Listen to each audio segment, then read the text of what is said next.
I think in the child and youth worker field it's incredibly important to have a mentor.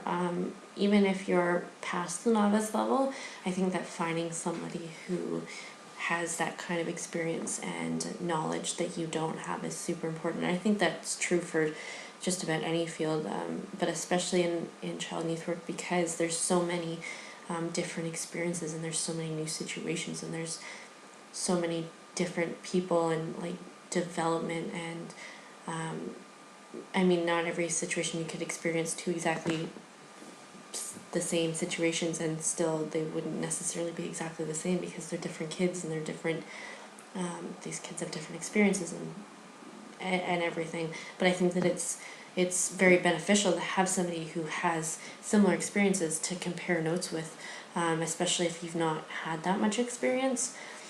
I think that in terms of myself finding a mentor, I'd like to find one in a supervisor that I have, or a coworker who has been in the field longer than I have, or somebody that I can build a relationship with, and somebody that has similar values and ethics as I do, because I think that that's really important. I think that it's important that you meld really well with your mentor, and I don't think that paying for them is necessarily a very good idea. I feel that a mentor that you can build a relationship with, and maybe not necessarily set out to have that kind of relationship with them, but discover that maybe you could have that kind of, not even necessarily like spoken, you are my mentor kind of relationship, but like you go to them when you need help, and when you need somebody to mentor you. I think that in my own mentor, I would look for somebody who loves what they're doing, and who is doing it for the kids and not for whatever other reason. Not that there are many other reasons in this field. Kind of have to love the kids that you're working with, or at least love what you're doing. So I'd like to find somebody who really loves what they're doing, and who is sure about what they're doing, and somebody who is sure about themselves and their ethics and their values, and I think that somebody that I can meld well with would be most beneficial for me. And once I got a mentor, I think that I would go to them when I needed help, when I needed somebody to guide me, or to talk through a situation with, if they have that experience that I don't. For me personally, it's really beneficial to talk things out, and kind of, even if I don't get any feedback from the other person or advice, I just like to be able to verbalize things, and it's really helpful for me to be able to kind of bounce things off of other people, even if like they're not really answering me. And I think that I would go to them if I needed to reflect on how I handled something. So if I felt that I didn't necessarily handle a situation very well, I might go to them and ask them for feedback, and ask them how they might change it, and talk about how I would like to have handled it better, and then figure out how I might handle it later. And if need be, how to go talk to the child or youth that I was dealing with, and talk to them about how I felt I didn't handle it very well, if that is the case.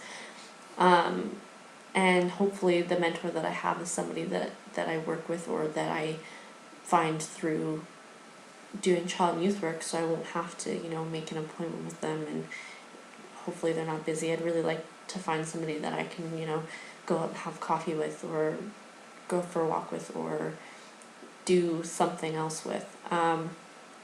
If I outgrew them, I think that I would know it by the relationship just changing naturally. I mean, if their knowledge and their skills and their experience isn't beneficial to me anymore, I think that at first, maybe without necessarily realizing it, I would probably not go to them with that kind of stuff as often. And I think that it might take me a little while, because I have outgrown people in the past, and it took me a little bit to kind of figure that out.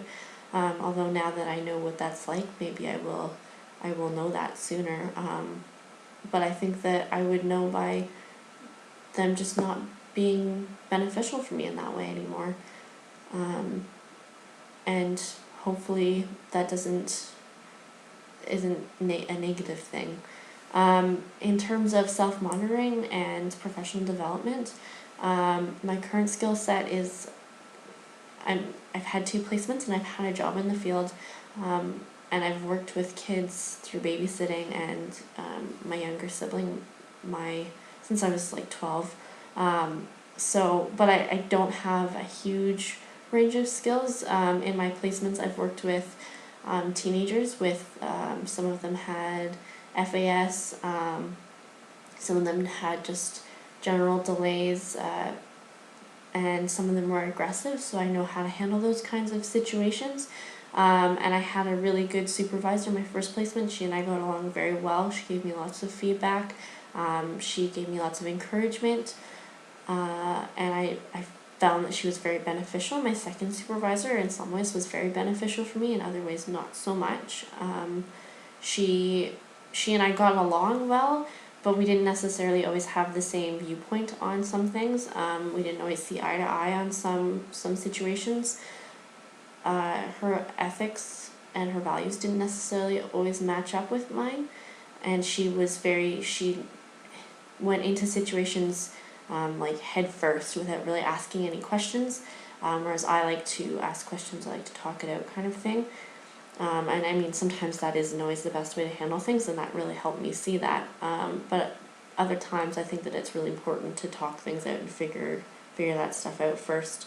I also got lots of feedback from her, but it was very conflicting feedback sometimes, and that wasn't necessarily beneficial for me, I think, in developing my skills.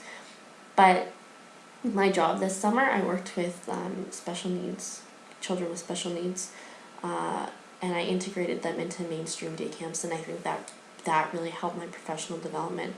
I had never really worked with people with special needs before. I've known people with special needs, and I have worked with some people with some minor special needs, but these kids, one of them had autism, and he also has Down syndrome, and most of them were nonverbal. Some of them also had physical issues. One of them was very prone to seizures. She had a lot of them while I was working with her, and I think that they really, really helped my skill set and really helped me by giving me so many experiences. I know how I handle different situations now, and I think that that's a really important thing to know. I think that that's a really, really good thing to have learned, especially before I go out into the field.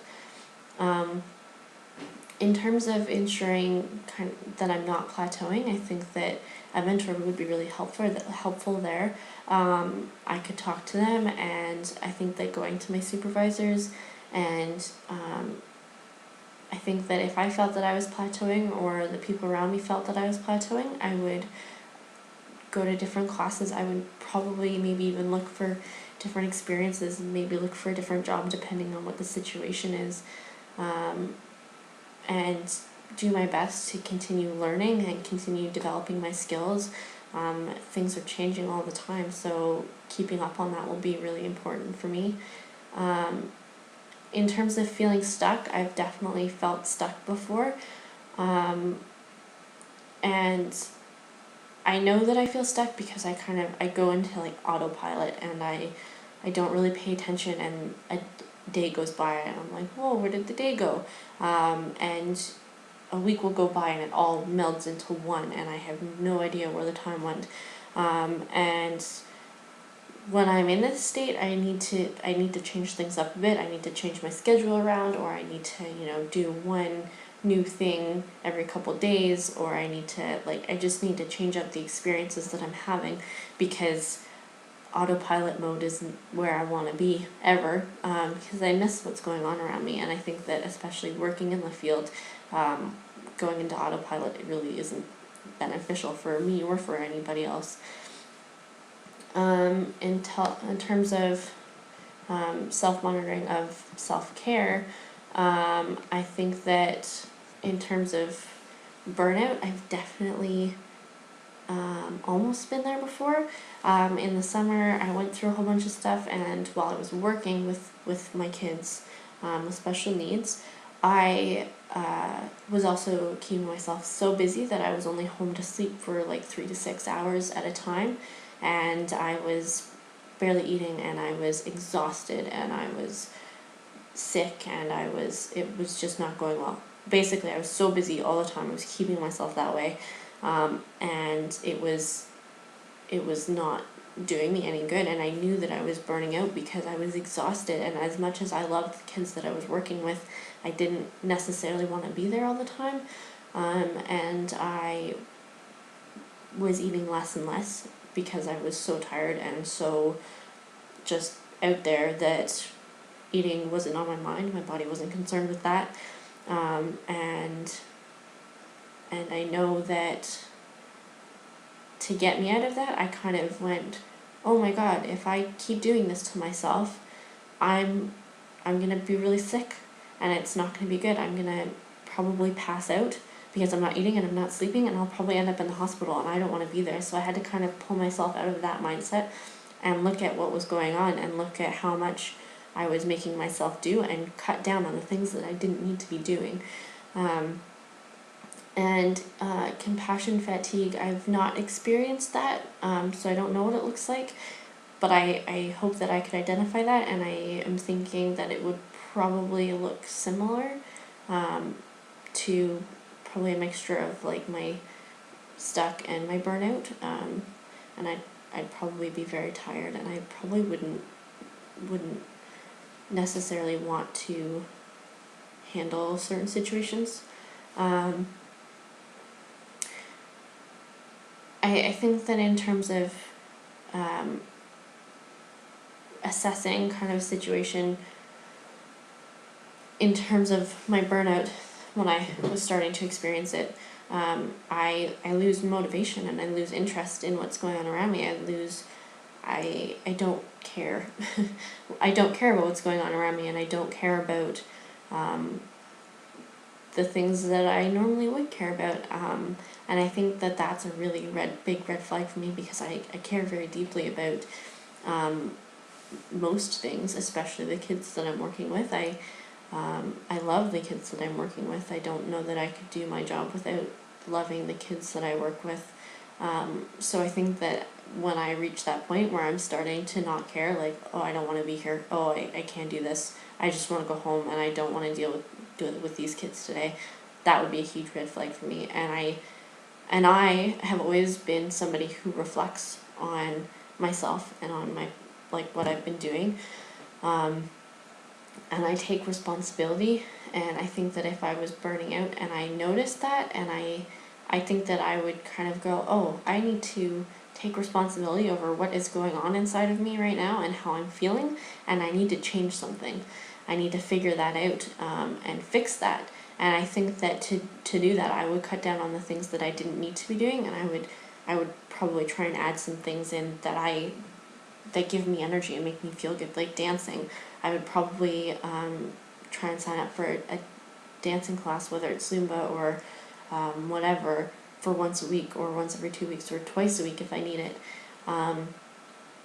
And I think that it's really important for myself to make sure that I'm not doing too much. I'm really, really bad at saying no to different opportunities and different, like for work, I'm really bad at not picking up too much, and I take on a lot of just everything. If somebody asks me to do something, I will probably say yes. It's a really big issue I have at work. I have too much to do all the time, and it's really stressful, and I really need to work on that and kind of cut down on those things and take responsibility for the things that I've taken on that I shouldn't have. And I need to make sure that I'm doing things that make me happy and give me energy.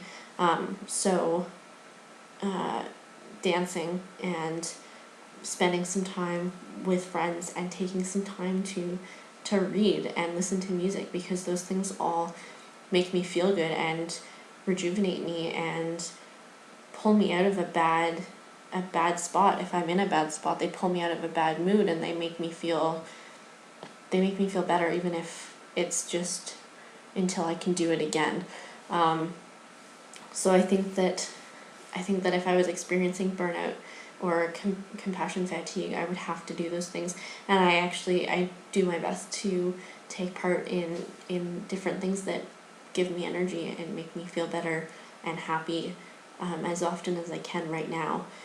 So it's my hope that when I'm less busy and not doing work and school and just doing work, I will have more time to be able to do those things and more money to be able to do those things. In terms of the dancing and swimming is really good for me as well. So hopefully those things, planning to be able to do those things, will really help me avoid burning out and compassion fatigue.